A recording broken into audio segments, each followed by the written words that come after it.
If you're looking for the perfect size sandwich to make for game days, parties, or even just a fun weeknight dinner, then these little Philly cheesesteak sliders are super easy to make. So it starts off with some Hawaiian rolls, and I like using Hawaiian rolls because they're buttery, they're soft, and they're just a perfect size to share with a large group or any type of family gathering. So the important part with the rolls is just to try to cut them in half evenly. So sometimes I even struggle with this, but just do the best you can. It doesn't have to be perfect, but just cut them in half evenly, and then you're going to separate them. For the bottom half, you're going to go ahead and place it into a baking dish or just onto a baking sheet pan. And then the top half, you're just going to set it to the side. Then we're going to move on to our peppers and onions, which is going to go into our Philly cheesesteak. So I like using just a green bell pepper and a yellow onion. Keep it simple. And you're just going to cut that green bell pepper into strips. You want to try to do it evenly and as thin as you can. I probably could have did these a little bit thinner. But once those are cut into strips, you're going to go ahead and cut your yellow onion. I actually didn't need this whole onion, so I just did half of a yellow onion.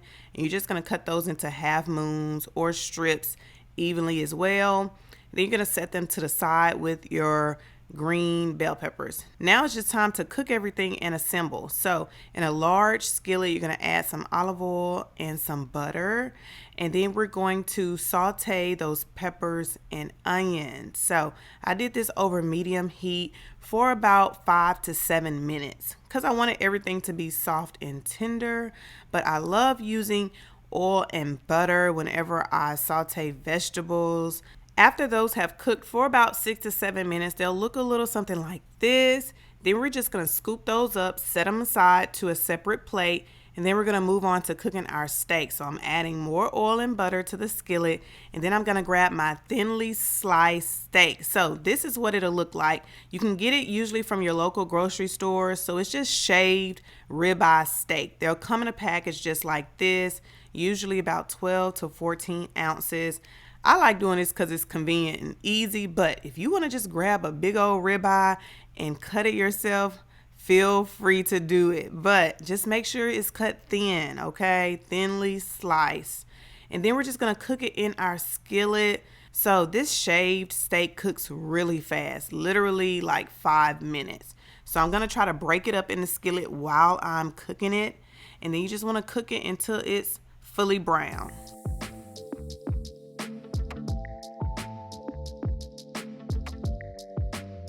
Once it's brown all over, then I'm going to add those sauteed peppers and onion back to the skillet, and then I'm going to season everything. So to keep it simple, I just use steak seasoning and a little Worcestershire sauce, and that's it. And it tastes so good. I've tried this a couple of different ways, but the steak seasoning and the Worcestershire sauce is just the perfect combination. So I suggest you doing that as well. Stir that together. And then that's it. The steak is done. Set it to the side. Now it's time to move on to our garlic butter. This is what we're going to brush over the top of those rolls. So I already melted my butter in the bowl. Now I'm going to just mince some garlic. I like using fresh garlic. And you want to mince this garlic up really fine. So funny story, I didn't think it was necessary to pull out my garlic press just for one garlic clove, but I did not mince this fine enough. So long story short, just pull out the garlic press. But as soon as you have this garlic minced up really fine, you're going to add it to the same bowl with your melted butter. Then we're going to add in a little bit of Worcestershire sauce and some onion powder. And then we're going to add in some fresh parsley. So this part is optional, but it does give it a little bit more flavor. And I just like the color of it on top of the rolls. So you can use dried or fresh parsley, but I just love the way it looks. So I'm just going to chop up some of this parsley, and then I'm going to add it to the garlic butter. Stir everything around, and then your butter is done. So this is so yummy on top of those rolls. Now it's time to assemble everything. So I started to put my steak on, but I forgot to show y'all this step. So I like to take a little bit of that garlic butter and just brush it over the bottom of the rolls, just so every single bite has just so much flavor in it. This is totally optional and me being extra, but I like doing it. So after I do that, then I start to add the steak on top of the rolls, and you just want to spread it around as even as possible and just get all of that yummy, tasty steak on top of those rolls. Don't leave any of it out.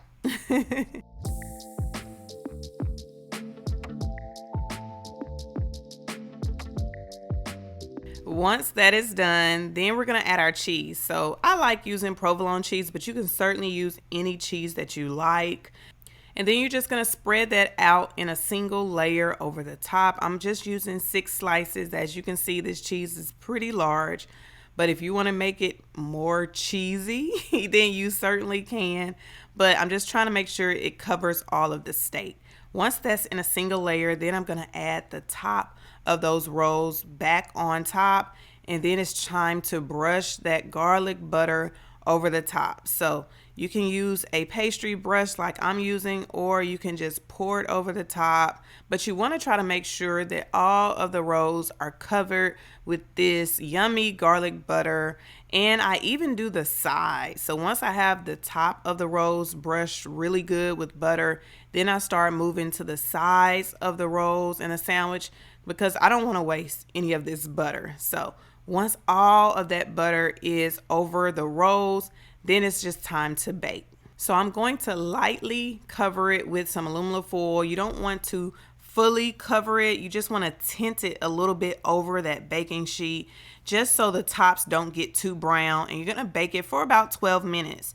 After 12 minutes, then I'm going to remove the aluminum foil and let it finish baking for another 5 minutes.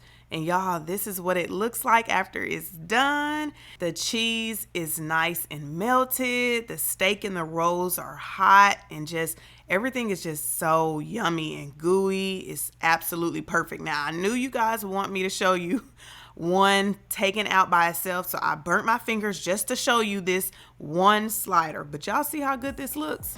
Like, it's so good. The rolls have soaked up a lot of that butter and the juices from the steak and the peppers, and then the cheese is just melted on top. It's so good. So I hope you guys try this recipe out. The full recipe is always listed down below in the description box. Don't forget to subscribe to the channel, and I'll see you in the next video.